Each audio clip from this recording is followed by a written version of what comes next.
where the voters jump between the parties, and most of the time, like a lot of the parties will have like 40% new voters from like the different parties based on like just the issues that they focused on in the current election. Dang, I want to go to Denmark. Oh, you're welcome. How easy would it be to, move to Denmark and become a citizen if you wanted to? Actually, I think it's pretty easy. Like, probably easier than to the US. I think. I mean, I don't know. I mean, if you live in the European Union, obviously it's like super easy. You can just do it right away. I'm not actually sure how it looks if you're like outside of the like Schengen area and stuff like that. I would have to look that up. I gotcha. To move to Denmark from USA. Okay, cool. This is gonna sound like a really silly question, but out of curiosity, what's like the average temperature there? I was wondering that too. Is it cold? Really cold. All the time, all year round. It's I'm not good. surprised, but no, not good. I mean, the first article that comes up when I Google how to move to Denmark from USA is Moving to Denmark, a guide for Americans fleeing President Donald Trump. Sounds about right. Yeah. Oh no. I think we have like 1.5 month of like warm weather this summer, and apart from that, I mean, it's fucking raining and snowing and. Oof. What do you guys consider warm weather? Because I'm from Arizona, and I think our definitions might be. Yeah. I mean, well, like where you don't have to wear a jacket, I guess. Oh yeah. Yeah, no, I'm used to like 125 like Fahrenheit in the summer, like in the middle of August, just like dying. Deadly. Yeah. Wow. We have like 17 Celsius. I don't really know Fahrenheit. Yeah, 17, 18 Celsius. Okay, hot take here. Fahrenheit makes more sense than Celsius. I'll fight anybody who tells me that I'm wrong. Why? Think about it. Fahrenheit is basically kind of like 0 to 100. You know that like the closer you are to like 0, the fucking colder it gets. The closer you are to 100, the warmer it gets. It's like simple. Yeah, man. I mean, I don't know that I go that far, but it does feel like 100 degrees does feel a lot hotter than like 32.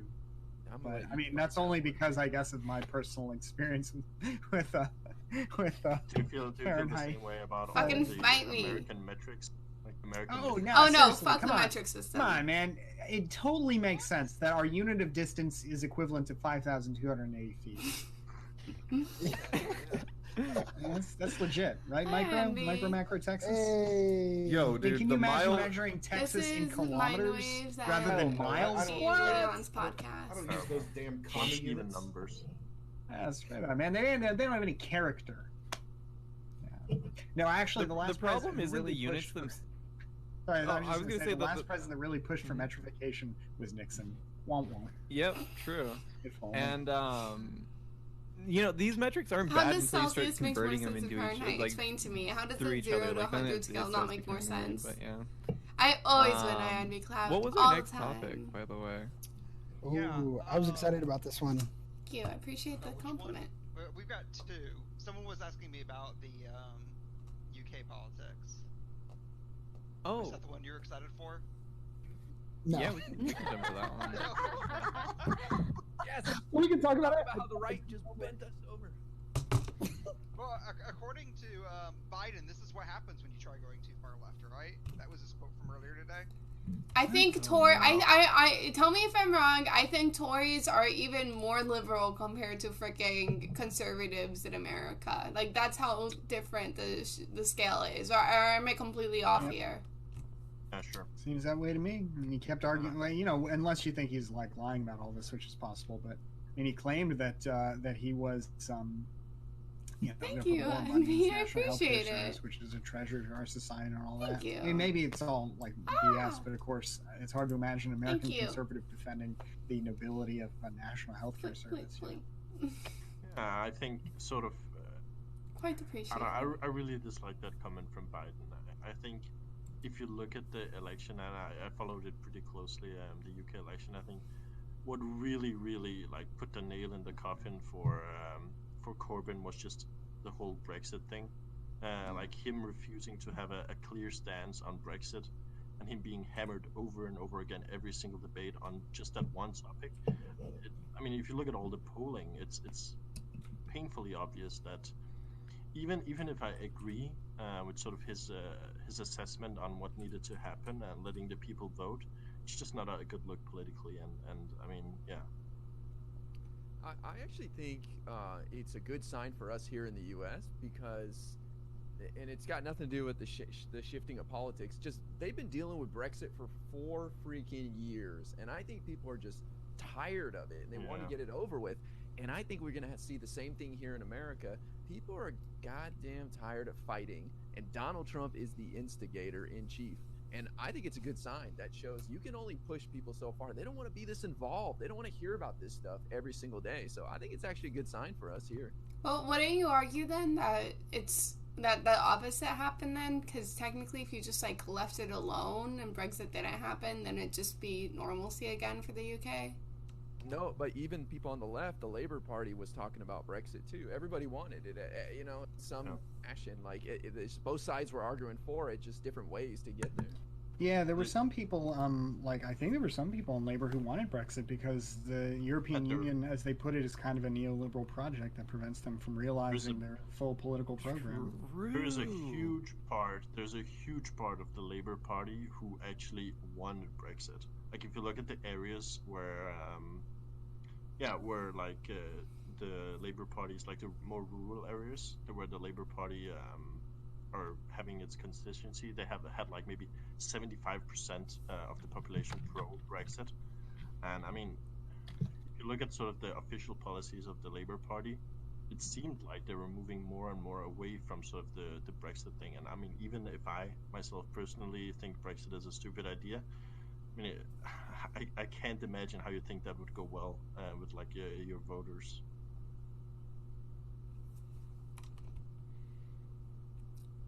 Well, I mean, like I said, I think they're just people are just fatigued over there, and it's not going away. You know, like they're just like, fuck it, let's just do it. Who cares? And I think people on the left too were like, fine, you want to leave? Okay, let's leave. Watch what happens. You know? Yeah. I mean, I hope that's a good sign for us. Sorry. Yeah, is anybody else in here really excited about the prospect of a united Ireland? I don't know if excited is the right word. Sinn Féin gained a new seat in a real unionist stronghold in Northern Ireland, and I mean, it seems to me like, now with Boris Johnson getting his Brexit plan, I have it's probably going to go through the way he wants French it. ancestry, As far as I know, the last Brexit deal that he got was meant that they were going to solve that cross-border problem of avoiding checkpoints on the internal Irish border by having checkpoints in the sea border between Northern Ireland and the rest of Great Britain. So it seems like between that new like all-Irish customs union and the gains of Sinn Féin and the fact that most of Northern Ireland wanted to be in the European Union, now there's more, and the fact that the Catholic birth rate in Northern Ireland is higher than the Protestant birth rate, it seems like United Ireland is coming fast, thanks in part to Boris Johnson and the UK Conservatives. Sorry, I lied. Isn't that just gonna like cause more strife in the UK? Probably just means the Conservatives will have an even tighter I have grip on 43% power, right? Irish ancestry, 19% Spanish. Wow, this is Northern a real Ireland big also, difference unlike than what Scotland, they doesn't had. need, as far as I know, again, I'm not like an expert on British politics. Wow, but this is under the really Good Friday updated. Agreement, they have the power to determine whether or not they want a referendum 4% on joining indigenous. United Ireland. I'm more Portuguese than French, and my last time it said I wasn't. Northern That's Ireland, so interesting. I believe, could do it on its own. Anybody, if I'm wrong on that, please They let me really know. changed it. Yeah, I'm pretty sure that they can totally they can end the Damn. they can end the United Kingdom and Northern Yeah. Ireland bit all on their own if they want to. So, I There mean, was it's a big development. It seems like, you know. There was some talks from like the SNP about sort of like that being their main issue. So I have a lot of Irish. So, with this, with the results of the election, what do you guys think about the like Brexit? Like, what's gonna be the? Is Boris Johnson just gonna have his plan like or his deal passed? Like, is Is that the deal or what? I mean, he said he would get it past January. Well, I have so, I have indigenous as well, so Has Boris I feel ever bad for accomplished, like, my anything that he said ancestor he was gonna set out to do? who passed that gene on to me, who's I mean, most likely he raped. apparently is going to get he got the deal from the EU. He's gonna. I mean, now that he's got his parliament, it's going through, right? Yeah, if he does get his deal, what's Well, yeah, the consequences of escalationism that? is a thing on both sides. I feel like. No, I actually want to have a conversation with Destiny. Yeah, I mean, I'm not escalationism, but like the whole idea of like I guess like communism, like memes and stuff. Why they shouldn't be treated the same as fascists. Could stand to gain in terms of like the specific trade deals that Boris would